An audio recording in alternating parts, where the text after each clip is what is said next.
Now, has anybody grown potatoes? Yeah. You see the size of these? Are yours that big? No. Let me tell you about potatoes, you guys. This is the most classic illustration of this easy yoke light burden that God has for us. Potatoes, if you know how people grow them, they're a lot of work. They till very deeply because they plant the potato quite deeply. Then as the potato grows, because it expands and the dirt falls off of it, they have to hill dirt over it. They hill dirt on top of it to keep it covered. Then they water because they have to. See these potatoes here? When I harvest a potato, I get on my knees, which is a very nice surface here. With my hands, with no tool, I pull the plants. With my hand, I move the wood chips back, and I take out these totally clean, beautiful potatoes because they weren't in dirt, they're not dirty. When I'm done, I've created a pretty good hole getting down to the bottom. So I take on the same day, I take my very biggest and best potato, put it back in the hole, and put the wood chips over it. And I just planted and harvested the same day in September. I eliminated the whole spring planting. That whole process is not happening. Then, instead of hilling potatoes, because the wood chips are interconnected, and when the potatoes expand, the wood chips just lift. Because they're all interconnected. Because the wood chips hold water, I never water. So in your mind, are you starting to connect the dots of all the steps that I'm not doing? It's once a year, for a few minutes, I harvest and plant, and I'm done. All year. It's over. No more work. And it's been here for 26 years, same place, not rotating cross because God doesn't. Can it get easier? I'm just telling you, man, He made it so easy, so awesome for us, and we just need to connect. Can you talk a little bit more about the rotating of crops and why, like, farmers do it and why it's not necessary? Farmers do it because the ground's sterile, and it develops, because it's weak, they develop fungal and all kinds of undesirable issues, and so they have to move stuff to avoid that. In a living organism such as this soil, nothing bad can happen. It's just too alive. I don't know if I told you, I want to share this. God showed me about insects that really make. One day I'm talking to God, I says, now God, I don't understand this issue about pests. You know how we call insect pests? That's a negative.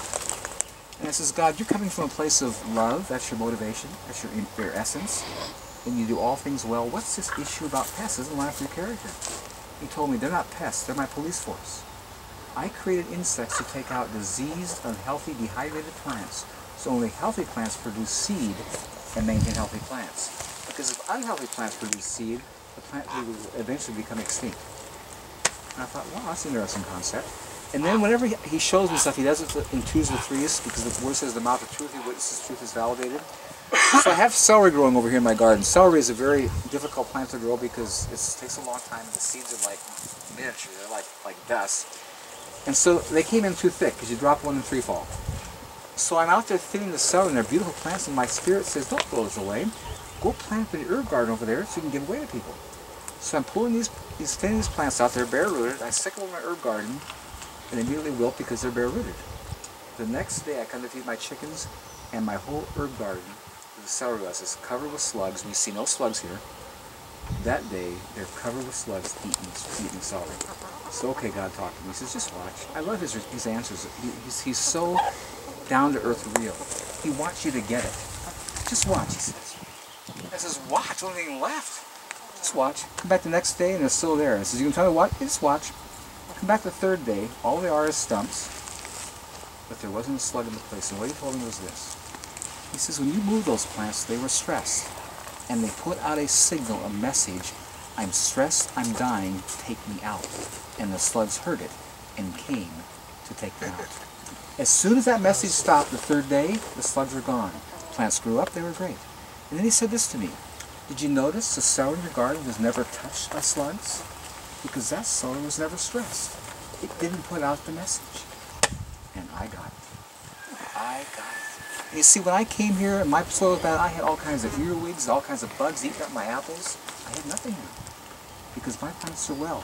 Can I tell you something interesting God showed me? You see, when a bug bites into my plant, they drown. Remember the water content in my stuff?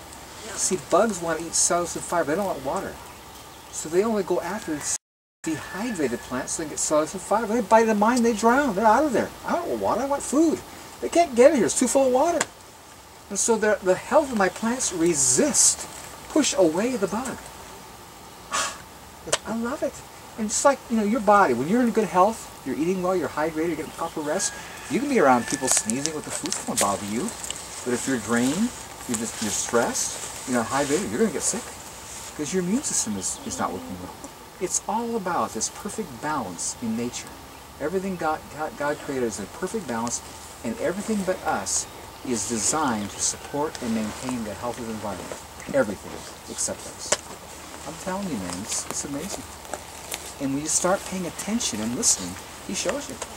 You know, it's awesome.